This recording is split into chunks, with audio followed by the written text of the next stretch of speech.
Ассаламу алейкум туғандар, урматтуу мекендештер, кыргызстандыктар. Мына бүгүн мага бизден туган келип отурат. Сиз канча жаштасыз? 37 жаштасыз. Так. Эми кайсы жериңиз ооруп атат? Мага ошо негизги эле жааттарыңызды айтып коюңуз.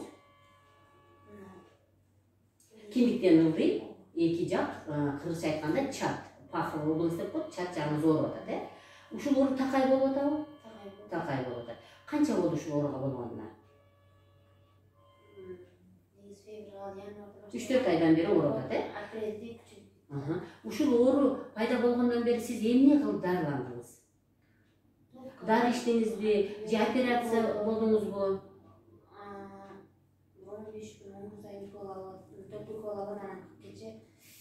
Катыраак сүйлөңүз. Операция.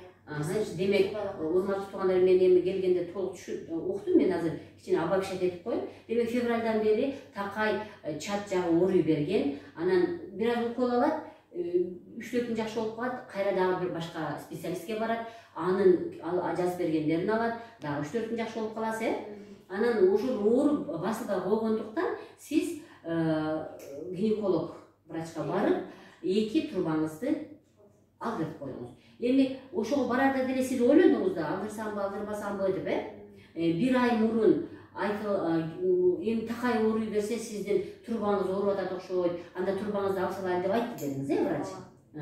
Анан булар жок, биз пока алдырбайбыз деп үйгө кетет, бирок бир айда деле эч оору басылбай койгондугунан барып сиз эмне кылдырдыңыз? Катуураак айтыңыз. Бир ай аларда башка кимге жаттым, ал жерде дагы грыжа болду деп айтты жерде бирөө дагы башка бир диагноз койгон. Бирок ооруңуз басылбай койду. Оору басылбай койгондон анан окуй бул ушул трубадан окшойт деп сиз барып эки трубаңызды алдырып койдуңуз. Бирок ошол оору басылдыбы? Бир жумага чейин басылып калгандай болду, бирок мурунку операцияга чейинки оору кайра эле пайда болду, дагы эле ооруп атат. Анан сиз өзгөрүү жок. Эми ошол сиз гинекологко барганыгы, азыр сиз звонок эттиңиз, сиз сурадыңыз андан, эмне үчүн ооруп атат? Мына сиз мен трубамы алып салганда ооруп басылып калат дедиңиз эле го, кайра эле ооруп атат го деп сиз сурагансыз. Көңүлүм айланып атат, кускум келип атат, бирок баягы эле ооруп пайда турат дегенден сизге врач анда сиз ичеги карынды караган ооруга бар деп сизди жөнөтүптүр, терапевтке жолуңуз деп өзүнөн, значит, ответственности снимать этти. Эми урматтуу мекендештер, мен муну менен эмне айтайын деп атам. Муну менен кыргыздар абдан жакшы айтканда 7 өлчөктү бир кесиңиз депчи. Эми оору ал жакта эмес болчу да. Азыр мен ичин бастым, как терапевт катары ичин бастым, көрдүм. Эми бизде медицинада эми ушундай бизди окуткан, мисалы жүрөктү караган врач бир гана жүрөккө гана жооп берип калат. Урологический врач бир гана урологический ооруга жооп берип калат. Гинекологический оору менен ооруса бир гана гинеколог ошол жакты гана, ошол областты гана карап, ошого гана жооп берип калабыз да. Биз врачтар альтернативный медицина деп коет да. Биз натуралдык ыкма менен дарылаган врачтардын биздин көз карашыбыз оорунун келип чыгуу жагындагы көз карашыбыз башкача да. Мисалы, мен бул жак келип эле айтканда мен түшүндүм. Биринчиден, нерв системасы дайыма кычалачылыкта жүрөт. Мына ошол дайыма кычалачылыкта жүрүү бул ичеги карындын жакшы иштебегенин алып келген да. Аны жалып бербеген үчүн адам сезген эмес. Качан гана мынтип биз басканда ошол органдар ооруганын биз билебиз да. Ичеги ооруганын, өт ооруганын, ички ичеги, жон чегилер булардын ооруганын билебиз дагы.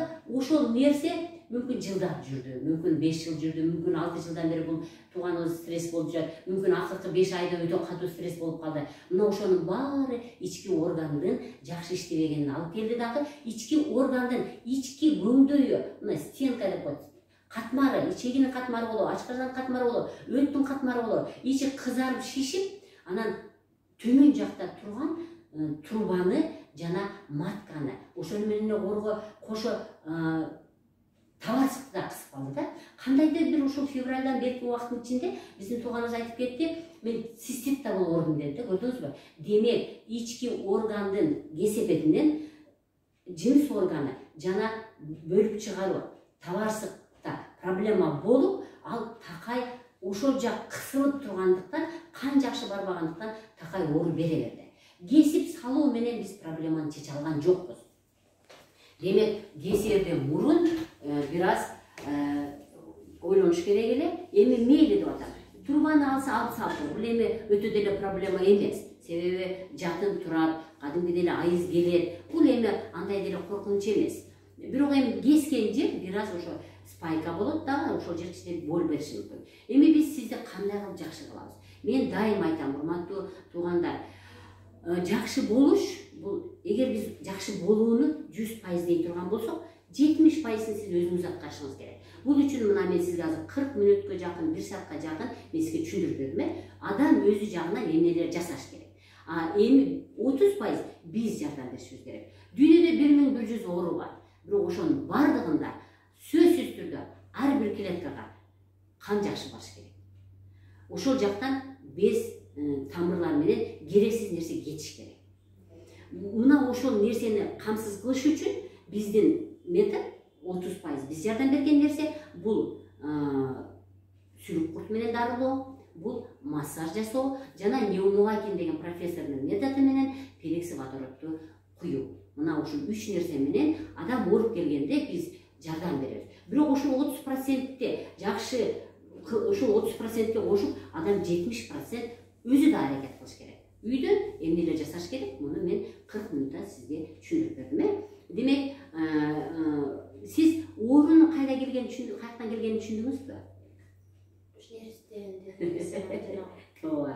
Демек, урматтуу мекендештер, биз айткан нерсени мына бүгүндөн баштап биз лечениени баштайлы, жана өзү баштасын дагы. Мүмкүн биз 10 күндөн кийинби, 15 күндөн кийинби биз бул буртуганыбызды кайрадан тартайлык, кандай состояниеде болуп калганын, результатын биз көрсөтөлүк.